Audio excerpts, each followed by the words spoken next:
سعید مقبری نے بیان کیا، ان سے ابو ہریرہ رضی اللہ عنہ نے بیان کیا کہ جب خیبر فتح ہوا تو یہودیوں کی طرف سے نبی کریم صلی اللہ علیہ وسلم کی خدمت میں بکری کا یا ایسے گوشت کا ہدیہ پیش کیا گیا جس میں زہر تھا۔ اس پر آن حضرت صلی اللہ علیہ وسلم نے فرمایا کہ جتنے یہودی یہاں موجود ہیں انہیں میرے پاس جمع کرو، چنانچہ وہ سب آ گئے۔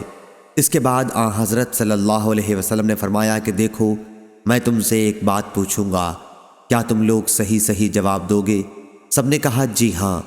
آپ صلی اللہ علیہ وسلم نے دریافت فرمایا تمہارے باپ کون تھے؟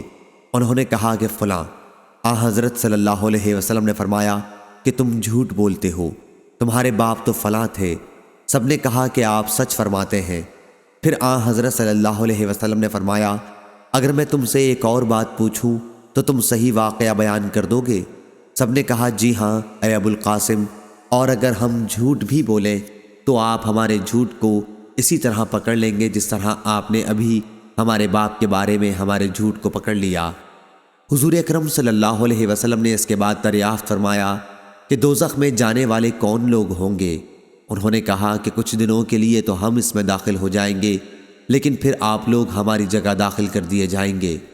حضور اکرم صلی اللہ علیہ وسلم نے فرمایا تم اس میں برباد رہو، خدا گواہ ہے کہ ہم تمہاری جگہ اس میں کبھی داخل نہیں کیے جائیں گے۔ پھر آپ نے دریافت فرمایا کہ اگر میں تم سے کوئی بات پوچھوں تو کیا تم مجھ سے صحیح واقعہ بتا دو گے؟ اس مرتبہ بھی انہوں نے یہی کہا کہ ہاں اے ابو القاسم۔ حضرت صلی اللہ علیہ وسلم نے دریافت کیا تم نے اس بکری کے گوشت میں زہر ملایا ہے؟ انہوں نے کہا جی ہاں۔ حضرت صلی اللہ علیہ وسلم نے دریافت فرمایا کہ تم نے ایسا کیوں کیا؟ انہوں نے کہا کہ ہمارا مقصد یہ تھا کہ آپ جھوٹے ہیں نبوت میں تو ہمیں آرام مل جائے گا، اور اگر آپ واقعی نبی ہیں تو یہ زہر آپ کو کوئی نقصان نہ پہنچا سکے گا۔ صحیح بخاری حدیث نمبر 3169۔